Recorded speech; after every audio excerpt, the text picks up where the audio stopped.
Vamos a hablar un poco más sobre la captura de Rafael Caro Quintero el viernes pasado en Choix, Sinaloa. Me acompaña en el programa Jorge Fernández Menéndez, periodista, analista en temas de seguridad y columnista del periódico Excelsior. Querido Jorge, ¿cómo estás? Muy buenos días, Pascal. Un placer, un enorme placer estar contigo, con todos los amigos de la auditoría. Muchas gracias. Bueno, Jorge, pues, ¿cómo lo ves? Ya estamos, digamos, en una etapa de reacciones y proyecciones respecto de lo que puede significar esta detención. Hoy en la mañana, pues, el presidente se refirió al tema, dijo que no espera que esto vaya a generar mayor violencia en Sinaloa y Sonora. ¿Tú cómo ves los efectos de esta detención, Jorge? Mira, yo creo que los efectos lo decimos en la columna hoy del periódico.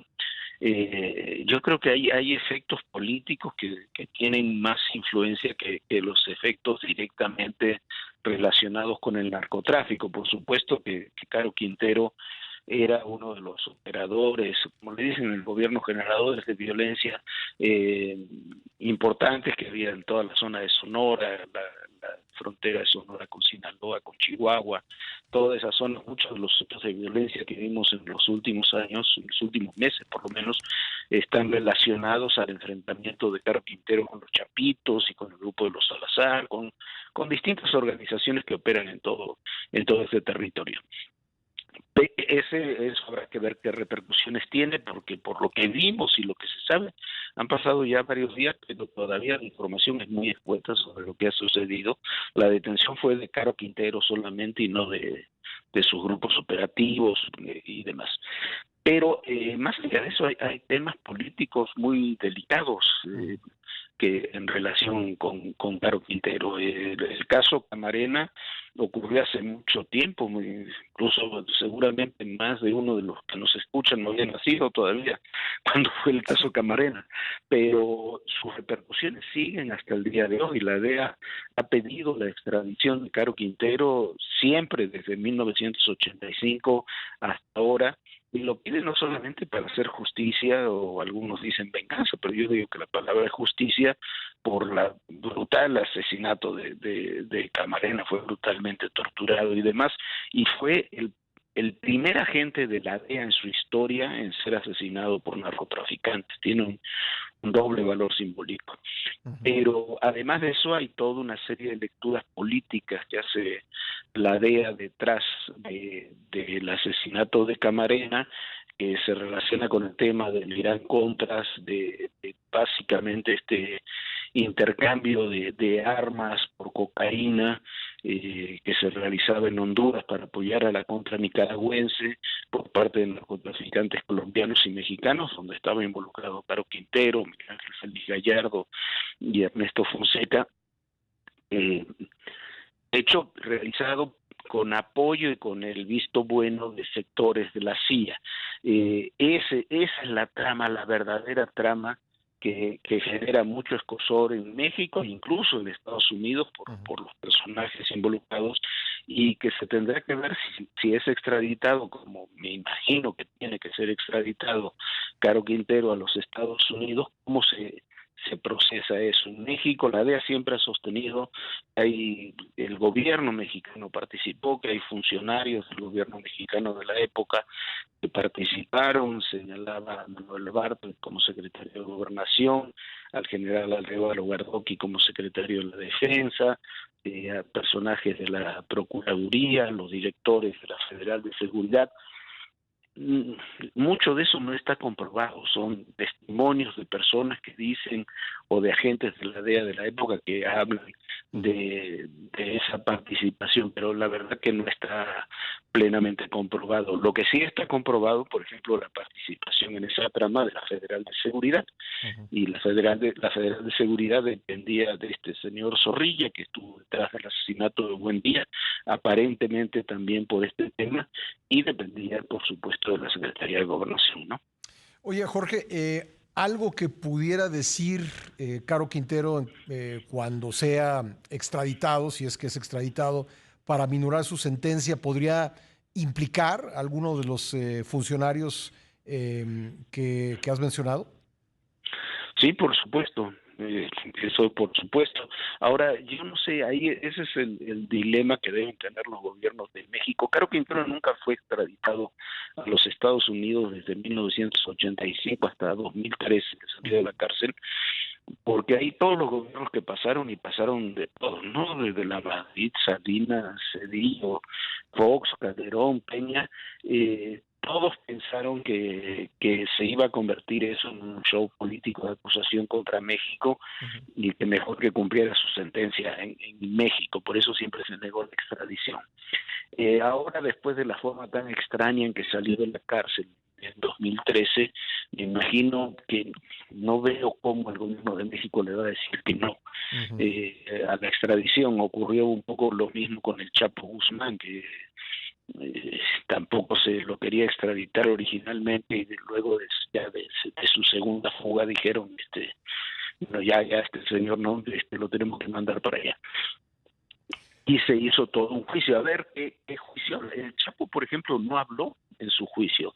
Siempre se dijo que el Chapo iba a hablar de sus relaciones políticas, y de el dinero y las corrupciones, y él no dijo nada. Hablaron, por ejemplo, el Vicente Zambada, el Rey Zambada, el Vicentillo, otros narcotraficantes sí se han convertido en testigos protegidos, pero por lo menos por lo que sabemos y por la condena y demás, el Chapo Guzmán no ha dicho nada, ¿no?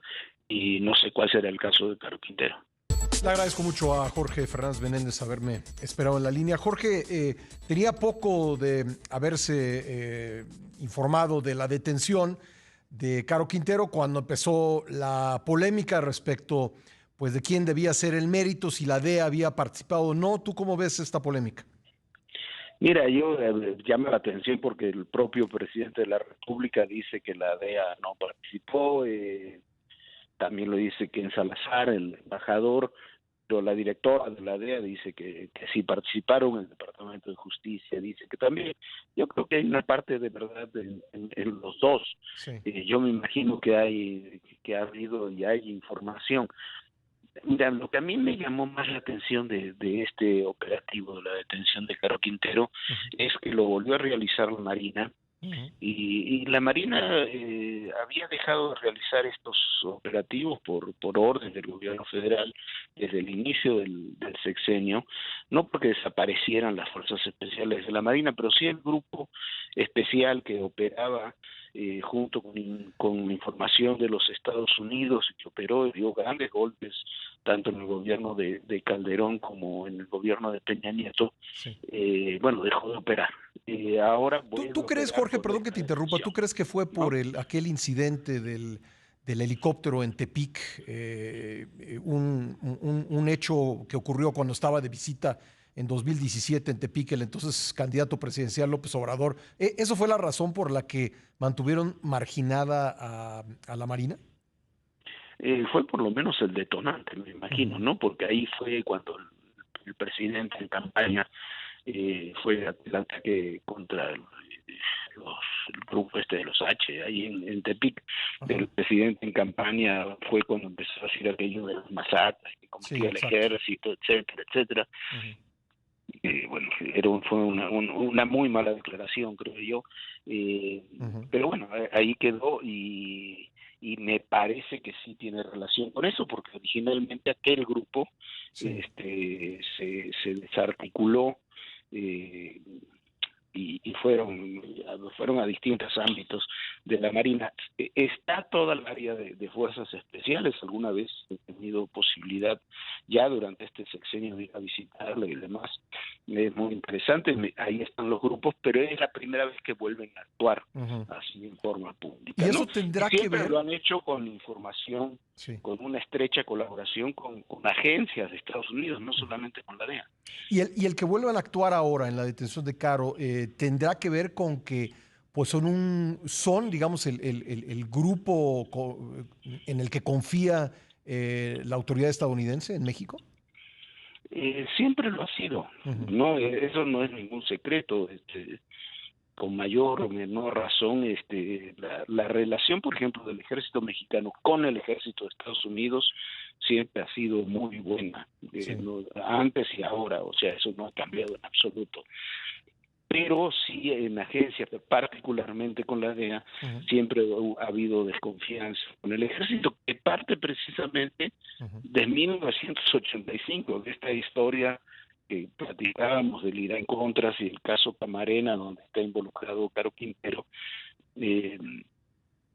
porque la DEA siempre sostuvo que el Estado mexicano participó en ese proceso. Entonces, hay una desconfianza mutua, se ha acrecentado mucho más con el tema de la detención y la posterior liberación del general Salvador Cienfuegos, sobre todo, ¿no?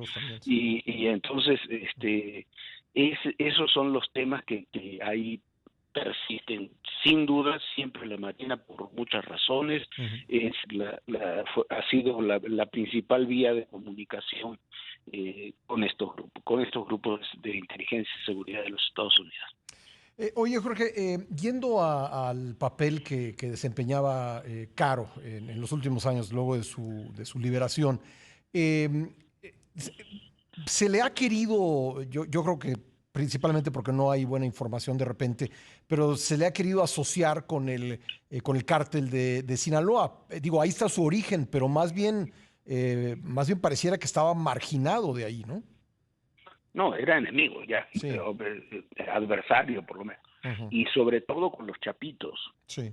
Lo que hace Caro Quintero cuando es liberado, se regresa a Sinaloa y, vamos a ponerlo en términos más coloquiales, va a buscar parte de su herencia, digamos, ¿no? Lo que le quedó, y le dicen de alguna forma que no queda nada. Entonces se va de Sinaloa, se instala en la zona donde él siempre operó, porque no es nueva, donde siempre operó, que es la frontera Sinaloa-Sonora, el norte de Sonora, la frontera con Chihuahua, y comienza a operar y a asociarse ahí con distintos grupos que ya estaban enfrentados con el cártel de Sinaloa. Grupos residuales incluso de los Beltrán Leiva, otro personaje que le dicen el Chapito ahí, que también opera, y comienza a operar contra los Chapitos, contra los hijos del Chapo Guzmán, que son los otros que tenían presencia en esa zona. Muchos de los hechos de violencia que vimos en Altares, en Caborca, en todos esos lugares en las últimas semanas, en los últimos meses, tienen relación directa con esos enfrentamientos. Ya, digamos, los Salazar contra el grupo que se llama Cártel de Caborca, no sé si sea preciso, pero el grupo que encabezaba Caro Quintero. Sí, y todo esto asociado con los Chapitos, que son los que tienen una serie de alianzas ahí, ¿no? Sí. Pues Jorge, ya por último, no me da tiempo poner el audio, pero el presidente dijo hoy que pues él descartaba que la recaptura de Caro Quintero fuera a generar una escalada de violencia en los estados del norte del país. ¿Tú qué piensas? No lo sé, habrá que ver qué es lo que sucede. La captura es muy particular porque no se ha informado de detención de nadie más, aparentemente, incluso con toda la historia del perrito y eso, aparentemente estaba solo Caro Quintero en ese momento, lo cual me llama profundamente la atención. Sí, cómo no. Y no se sabe qué más hay en torno a él, pero no creo que vaya a detonar mayores hechos de violencia, sobre todo si se confirma que el ataque la caída del helicóptero no fue un ataque, sino un lamentable accidente. Si se confirmara eso, no creo que fuéramos a tener más hechos de violencia, pero la violencia va a seguir porque los grupos que operan ahí siguen. Claro. Si solamente se detuvo a Caro Quintero, los grupos seguirán ahí operando, ¿no? Me imagino yo. Pues Jorge, siempre un gusto conversar contigo. Muchas gracias. No, es un placer, como siempre, estar contigo, con todos los amigos de Muy Imagen. amable. Es un gran placer. Gracias, Jorge Fernández Menéndez. Lo puede usted leer de lunes a viernes en Excelsior en su columna Razones. La de hoy se la recomiendo muchísimo. Caro Quintero, una bomba de profundidad se llama. Se titula.